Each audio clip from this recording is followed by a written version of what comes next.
અમદાવાદીઓ પર વરસાદી માહોલમાં બે આફત આવી પડી છે। એક તરફ અવિરત વરસાદથી શહેરની પરિસ્થિતિ બગડી રહી છે અને બીજી તરફ સાબરમતી નદી બે કાંઠે થતા નીચાણવાળા વિસ્તારમાં પાણી ઘૂસી રહ્યા છે।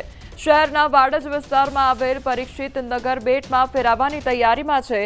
હાલમાં એએમસી દ્વારા તુરંત કાર્યવાહી કરીને 40થી વધુ પરિવારોનું સલામત સ્થળે સ્થળાંતર કરવામાં આવ્યું છે। એનડીઆરએફ અને એએમસીની ટીમો સતત કામગીરીમાં લાગી ગઈ છે।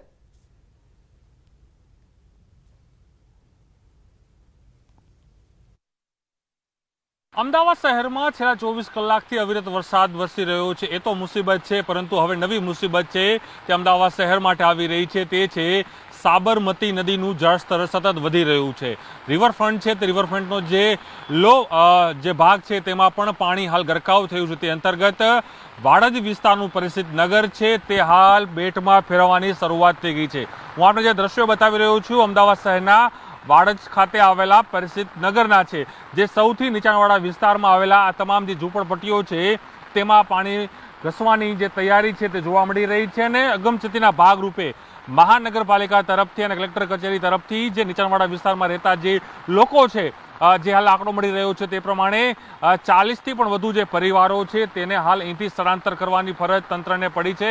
કારણ કે એક તરફ અવિરત વરસાદ ચાલી રહ્યું છે, બીજી તરફ ઉપરવાસમાં જે સતત પાણી આવી રહ્યું છે, પાણીનો જે ફ્લો છે ધરોઈ ડેમ અને સંત સરોવરમાંથી 1.25 લાખ ક્યુસેક પાણી છે એ સાબરમતી નદીમાં છોડવામાં આવ્યું છે। તેના કારણે સાબરમતી નદી રૌદ્ર સ્વરૂપ ધારણ કરી રહી છે। સાબરમતી નદીના કારણે બંને કાંઠે વહી રહ્યા છે, એટલે જે અમદાવાદ શહેરનો મધ્યમાં આવેલો સાબરમતી રિવરફ્રન્ટ જે બનાવવામાં આવ્યું છે તેની સૌથી નજીક જો કોઈ વિસ્તાર હોય તો એ વિસ્તાર છે પરિષદ નગર।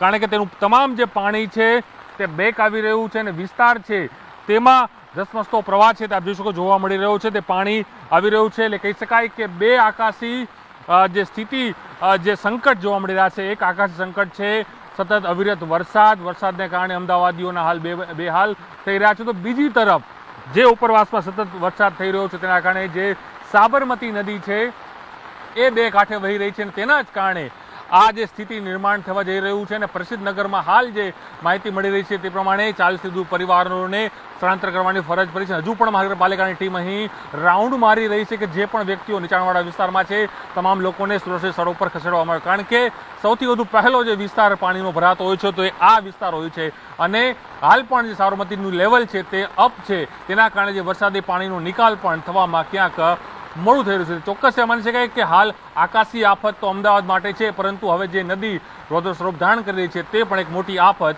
અમદાવાદીઓ માટે આજે રવિવારના દિવસે જોવા મળી રહી છે।